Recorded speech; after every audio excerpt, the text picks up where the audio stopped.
یہ جو نئی اسٹیبلشمنٹ ہے یہ نیوٹرل ہے شیخ صاحب؟ ابھی تو کوئی ایسا وقت ہی نہیں آیا جی. ابھی کتنے دن ہوئے ہیں سر جی؟ ابھی تو انہوں نے اپنے ادارے کو دیکھنا بڑے سارے معاملات میں. جب نیا آدمی آتا ہے وہ نئی ٹیم کے ساتھ کھیلتا ہے, وہ اپنے سینٹر فارورڈ خود سلیکٹ کرتا ہے, وہ اپنا سارا عمل. ابھی تو ان کو ٹائم لگے گا اپنے ادارے کے لیے بھی کافی زیادہ, مہینے 2 مہینے تو اسی پہ لگیں گے. ابھی آپ مجھ سے پوچھ رہے ہیں کہ وہ نیوٹرل ہیں کہ نہیں نیوٹرل. بیل مجھے مار. ایک تو اینکر بھی بعض جو ہیں سیاستدانوں کو پھنسا دیتے ہیں. اچھا, تو معصومانہ سوال کرنا تھا. خواہش ہوتی ہے کہ یہ سلپ ہو جائے اس کی ٹنگ اور یہ پھنس جائے. نہیں آپ کا تجربہ میری عمر سے زیادہ ہے, میں کیا آپ کو پھنساؤں گا, میں تو سوال کر رہا تھا. کیا ہے آپ ہی تو پڑھتے ہیں نا, غرور حسن ہمیں غرور عشق انہیں, تو وہ آ نہیں سکتے, ہم جا نہیں سکتے, تو آپ اپنی روش نہیں بدلتے, ہم اپنی نہیں بدلتے. میرے بہت اچھے تعلقات ہیں, نہ انہوں نے تنگ کیا نہ میں نے رابطہ کیا. اللہ ان کا بھلا کرے, وہ ہمارے لیے قابل احترام ہے اور قابل عزت ہیں. اور مجھے کسی شخص نے بالکل کسی نے نہیں کہا کہ اپنی پالیسی بدلو یا یہ کرو. نو صحیح ہے. میں شیخ صاحب نواز شریف بھی ایئرپورٹ پہ روکا جا سکتا. صحیح, نواز شریف آ رہے ہیں پاکستان آپ کے خیال میں؟ نواز شریف میں نے آپ کے پروگرام یا کس میں کہا تھا کہ نیو ایئر تو وہیں منائے گا, اور نیو ایئر کے بعد 10-15 دن اور لگا لیں, آنا چاہے تو. اس کے بعد کون ہوگا مجھے بتائیں. اب اقوام متحدہ کے چیئرمین نے یا بائیڈن نے تو نہیں اسے کہنا کہ پاکستان جاؤ. اس کا بھائی پرائم منسٹر ہے, اس کے پاس سفارتی پاسپورٹ ہے. آؤ کھیل کو مکاؤ, سب پہ ٹوکرا رکھا جائے گا انشاءاللہ تعالی. یہ منی لانڈر کے جتنے کیسز ترامیم سے ختم ہوئی ہیں, میرے مولا نے چاہا تو یہ ساری ترمیمیں بحال ہوں گی, اور یہ سارے جا پتر راوی نہ کو آوی نہ جاوی, اور یہ سارے کیسز دوبارہ زندہ ہوں گے. لیکن جتنے کیس ختم کیے ہیں, اور میں نے آج مطالبہ کیا ہے چیف جسٹس صاحب سے, میرا تو کوئی سلام تو نہیں ہے, ان کے والد کے میرے پہ بڑے احسانات ہیں پنڈی کی ایجوکیشن پہ. میں نے ان سے کہا کہ ان سب کو ECL میں ڈالا, جنہوں نے اس ترمیم سے اپنے کیس ختم کرائے ہیں, یہ بھاگ جائیں گے. اس ملک کے حالات خراب ہونے ہیں, جب خراب ہونے ہیں تو یہ بھاگ جائیں گے. صحیح.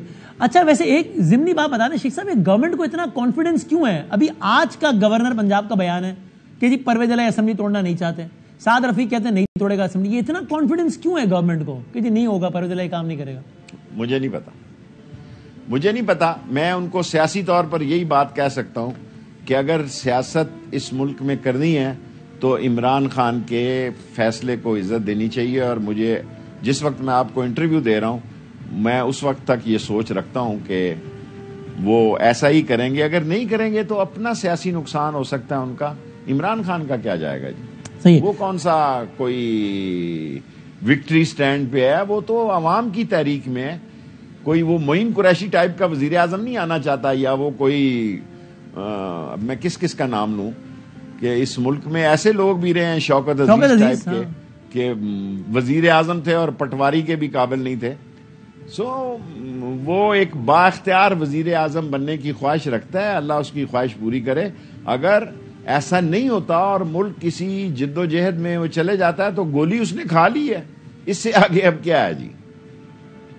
جیل سے بڑی چیز ہوتی ہے گولی. میرے اس گھٹنے میں لگی جب خودکش حملہ ہوا, ابھی تک لنگڑا کے چلتا ہوں. قریب سے ہی گزری ہے, ایک ذرا سی اندر نہیں گھسی گھٹنے میں, لیکن چلنے میں تکلیف ہوتی ہے. اللہ بہتر کرے, آسانیاں کرے. اور آپ نے اتحادی کی بات سے آغاز کیا تھا خبر سے, باپ پارٹی کی, تو میں یہیں سے بس اختتام کی طرف لے کے جاتا ہوں. یہ جو باقی اتحادی ہیں, مثال کے طور پہ MQM ایک اور اہم اتحادی ہے, آپ کو ان کا کیا لگتا ہے؟ بدامی یار, بڑے دن ہوئے MQM نے کوئی رابطہ, کبھی فون ہی نہیں کیا. یہ ایسے پتہ نہیں کیا ہے, لیکن جب ہوا چلتی ہے نا تو اس کے اثرات پڑتے ہیں. اور اگر اختر مینگل چھوڑ گیا تو پھر اور بھی کچھ لوگ, میں نے آپ کو اشارتاً یہ نہ کہا نا اختر مینگل کا, تو میں نے نام لیا کہ وہ چھوڑ جائے گا, شروعات کر جائے گا, وہ دروازہ کھول دے گا. اس دروازے میں سے کون کون نکلتا ہے اور کن کن کا دروازہ بند کر دیا جاتا ہے کہ مت نکلو, اس کا مجھے نہیں پتا.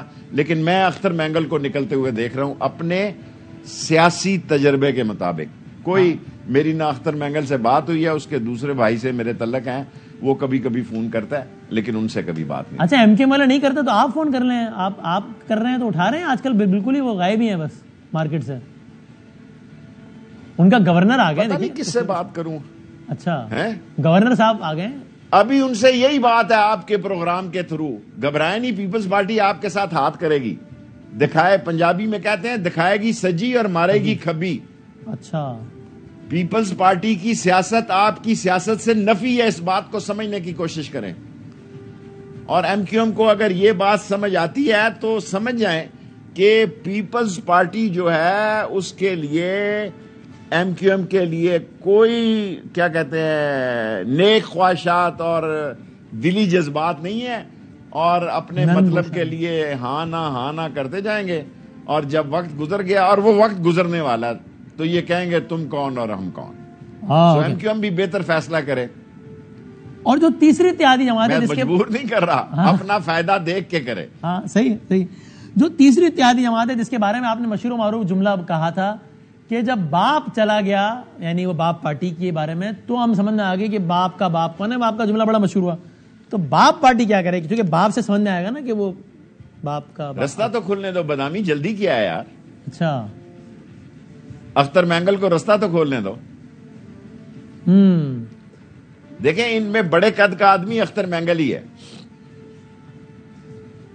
صحیح ہے۔ دیکھیں نا اب وہ مفتی محمود صاحب کہاں مرحوم، اور کہاں مولانا فضل الرحمان، کیا پدی کا شوربہ، کہاں اکبر بگٹی اور کہاں زین بگٹی، اور میں کہاں باچا خان اور کہاں امل اسفندیار۔ کوئی میچ ہے یار؟ یہ توہین ہے ان بڑے لوگوں کی کہ ایسے نالائق اولاد ان لوگوں کی، ان بڑے لوگوں کی۔ ان سے میرا سیاسی اختلاف ہو سکتا ہے، بڑے لوگ تھے، مفتی محمود بڑا آدمی تھا، بڑا نالائق بچہ مولانا فضل الرحمان چھوڑ کے گیا یہاں، جمعیت علماء اسلام کا ہی بیڑا غرق کر دیا اس نے۔ اچھا، یہ ویسے ورنہ شیخ صاحب آپ عام طور پہ مولانا صاحب کے حوالے سے بات کرتے ہوئے آپ میں مولانا کے خلاف کبھی بات نہیں کی۔ جس آدمی کے ساتھ مولانا کا لفظ لگے، میں نے مفتی محمود صاحب کے ساتھ دارالعلوم تعلیم القرآن میں ختم نبوت کے دور میں ایک وقت لگایا ہے۔ پائے کے سیاستدان تھے، اس نے بھٹو کو شکست دی، اور یہ ایک ہارے ہوئے سیاستدان ہے، اور ایسے ڈکٹیشن دیتے ہیں، اور ایسی گندی بہودہ باتیں کرتی ہیں جو کہ علماء کے منہ سے زیب نہیں دیتی۔ میں نے کبھی کسی عالم دین کا جو مکتبہ فکر ہو اس کی تضحیق یا تذلیل نہ کرنے کا سوچ بھی نہیں سکتا، اگر کی ہو تو اللہ میرا گناہ معاف کرے۔ صحیح۔ تو سر آخری سوال شیخ صاحب، جو کہ آپ سے مختلف زاویوں سے بہت مرتبہ ہو چکا ہے، پاکستان میں عام انتخابات، آپ نے الگ الگ پاسبلٹیز بتا دی، لیکن آج کی تاریخ میں، آج کے حالات دیکھتے ہوئے شیخ رشید کو پاکستان میں الیکشنز کب ہوتے لگتے ہیں؟ میں 30 تاریخ تک حالات بتا سکتا ہوں، میں 15 دن کو اہم دیکھ رہا ہوں، کیونکہ باتیں چل رہی ہیں، یہ حادثے کا شکار بھی ہو سکتی ہیں، یہ نتیجہ بھی لا سکتی ہیں، یہ بس کو کھڈے میں بھی ڈال سکتی ہیں، اور یہ بس کو دستور ایوینیو پہ بھی چلا سکتی ہیں۔ میری دعا ہے کہ یہ بس جو ہے دستور ایوینیو پہ چلے، لیکن ابھی آج 16-17 دن کے بعد مجھے حالات میں واضح ہوتے دیکھ رہا ہوں، اور الیکشن کے علاوہ جو عمران خان نے کہا ہے کہ کوئی حل نہیں ہے، اور ان کی یہ بات کہ کیئر ٹیکر کو لمبی ٹائم دیا جائے تاکہ ان کا گند سارا کیئر ٹیکر پر پڑ جائے، ایسا ہوگا نہیں، عمران خان نہیں کرنے دے گا۔ اور آج میں 5-6 دن پہلے ملا تھا، لیکن آج میں نے ان کی جو پریس کانفرنس سنی ہے، اس سے تو مجھے کامل امید ہے اللہ سبحانہ تعالیٰ سے کہ وہ اسمبلیاں تحلیل کرے گا۔ جب وہ اسمبلیاں تحلیل کر دے گا تو وہ جو سمجھتے ہیں کہ یہ پھر کیا ہوگا اور بعد میں کیا ہوگا، بجلی گرجے گی، گرگراہٹ ہوگی، بادل گرجیں گے، بجلی چمکے گی، بارش ہوگی، come to the state on رین، وہ اسمبلیاں تحلیل کر دے گا۔ اور اب نہیں کرے گا تو اس سے نقصان ہوگا۔ صحیح ہے، ہاں وہ کہنے والے یہی کہہ رہے ہیں، جو کہ خود پی ٹی آئی سے بھی اور کاف لیگ والے بھی، کہ بھائی یہ نہ ہو کہ اسمبلیاں آپ تحلیل کر دیں اور یہ اس پہ ضمنی نہ کروائیں 90 دن کے اندر، کوئی آئینی قانونی کچھ کرا کے ضمنی بھی آگے بڑھا دیں اور ہمیں نقصان ہو جائے۔ وہ یہ بات کہہ رہے ہیں کہ بھائی خان صاحب یہ دیکھ لیں، یہ الٹا نقصان۔ سر جی جو مرضی کر لیں، اب عمران خان کے پاس بھی اسمبلیاں توڑنے کے علاوہ کوئی حل نہیں، کیونکہ وہ اس ایشو کو اتنا آگے لے چکا ہے کہ یہ قومی ایشو بن چکا ہے، اور نہ دنیا ان کو، نہ روس پیسے دے گا، یہ جو بڑا مقدس ملک ہے، نام نہیں لینا چاہتا، نہ چین پیسے دے گا، نہ مقدس ملک پیسے دے گا، یہ ذلیل و خوار ہوں گے۔ یہ نوٹ چھاپنے کی مشینیں جو ہیں وہ خراب ہو رہی ہیں، جو 5000 روپے کا نوٹ چھاپ رہی ہے اسلام آباد میں، کیونکہ اتنی نوٹ چھپ رہے ہیں کہ مشین کو گریس لگانے کا ٹائم ہی نہیں ہے۔ صحیح ہے، اور اتنے جعلی نوٹ نہ چھاپو کہ گلی محلے میں جعلی کرنسی بکنا شروع ہو جائے۔ آج افغانستان کے 1 روپیہ اور آپ کے پتہ نہیں 2 یا 3، کوئی مجھے کہہ رہا تھا 3 روپے، اللہ جھوٹ نہ بلائے.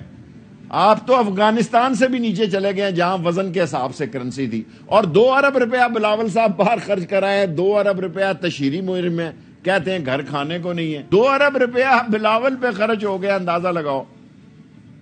2 ارب روپیہ انہوں نے ECC نے اشتہاری مہم پہ دے دیا کہ کمپنی کی مشہوری کے لیے کہ بتائیں ٹوپیاں کیسی ہیں شہباز صاحب کی اور جیکٹیں کیسی ہیں، اور عوام جائیں کھو کھڈے میں نیست و نابود. ان 13 پارٹیوں کا انشاءاللہ سیاسی قبرستان بنے گا.